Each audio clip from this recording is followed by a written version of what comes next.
Msemaji wa klabu ya Simba Ahmed Ally ameandika kupitia ukurasa wake mtandao wa kijamii wa Instagram baada ya kumalizika kwa mechi kati yao na TRA, mchezo ambao umechezwa huko Arusha katika uwanja wa Sheikh Amri Abeid na matokeo kutoka sare ya 0-0.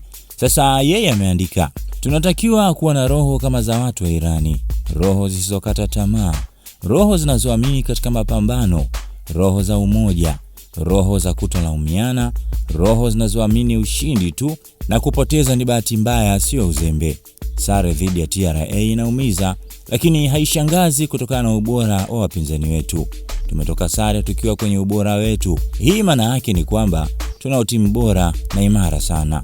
Baada ya sare yetu ya leo, tunavaa roho za watu wa Iran ambazo tunaamini katika mapambano na hatuamini katika kukata tamaa. Hii ya TRA imemalizika. Tunavaa roho za watu wa Iran zinazoamini katika kupambania ushindi.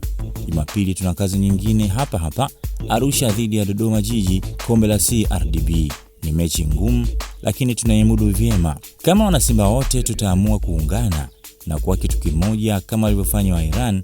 Wanasimba wa Arusha na Kaskazini tunawategemea sana Jumapili.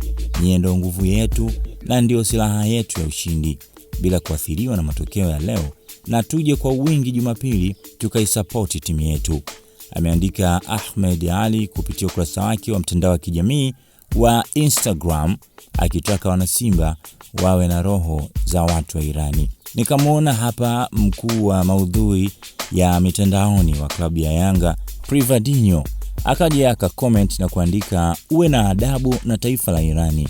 Irani haijawahi kufuatilia uraia wa watu, wao wana deal na ya kwao tu. Hii amemjibu kuhusiana na mchezaji Mohamed Damaro.